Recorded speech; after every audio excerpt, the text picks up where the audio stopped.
आस्था, आध्यात्म और रोमांच से भरे अद्भुत क्षणों के बीच जाख मेला इस साल भी भव्य दिव्य रूप में संपन्न हुआ।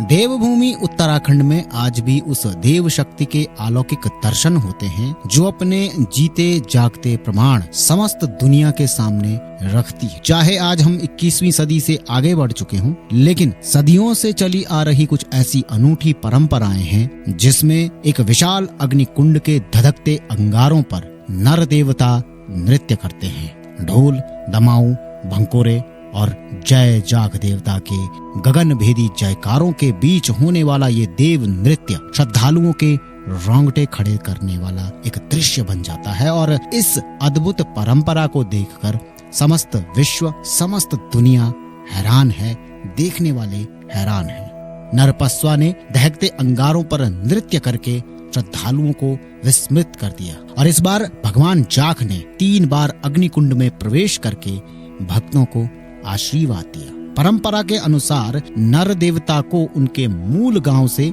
देवशाल स्थित विंध्यवासिनी मंदिर तक लाया जाता है। यहाँ मंदिर की परिक्रमा करने के बाद जाख की कंडी और जलते दीपक के साथ जाख मंदिर के लिए प्रस्थान किया जाता है।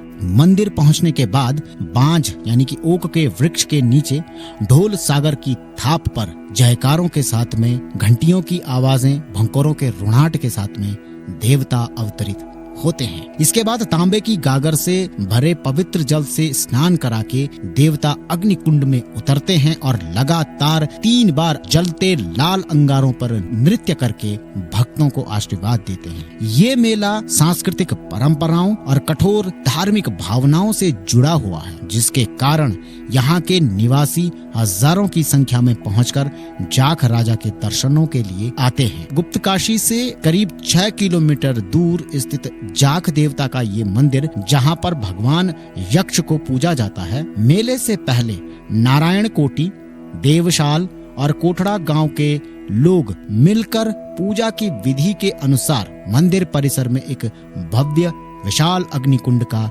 निर्माण करते हैं। संक्रांति की रात को अग्नि प्रज्वलित करके जागरण किया जाता है, जिससे भजन, कीर्तन और जयकारों से वातावरण भक्तिमय हो उठता है। बैसाख माह की द्वितीया को यानी कि द्विगति बैसाख को सुबह अग्निकुंड से बड़ी लकड़ियां निकाल ली जाती हैं और लाल धधकते अंगारों को यथावत छोड़ दिया जाता है। इसके बाद ढोल दमाओं की थाप पर और जयकारों के बीच नर देवता मानव रूप में अवतरित होकर अग्निकुंड में प्रवेश करते हैं और सभी जो लोग हैं उनको आशीर्वाद देते हैं। परंपरा का निर्वहन यहाँ पर सिर्फ पस्वा नहीं करता है या मंदिर समिति या हक हकूकधारी ही नहीं करते हैं, बल्कि जितने भी गांव के नाम यहाँ पर लिए गए हैं सभी लोग परंपरा का निर्वहन करते हैं जो सदियों से चली आ रही है। कई माध्यमों के माध्यम से भी हमने सुना होगा कि जाख की पूजा से पहले फलाना गाँव क्वारंटीन हो चुका है, आइसोलेट हो चुका है, न गाँव का कोई निवासी बाहर जा सकता है, न गाँव के अंदर कोई बाहर का निवासी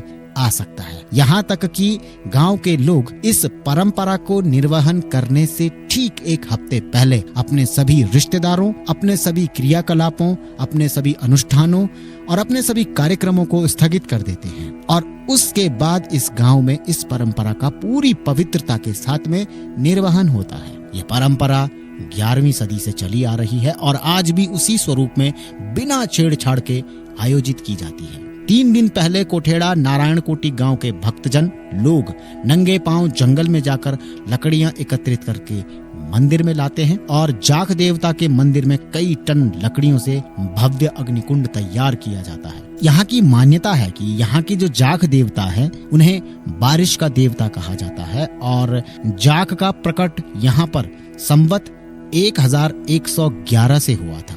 तब से आज तक यही परंपरा, यही प्रथा चली आ रही है कि भगवान अग्निकुंड में साक्षात दर्शन देते हैं और सभी भक्तों की मनोकामना पूर्ण करते हैं।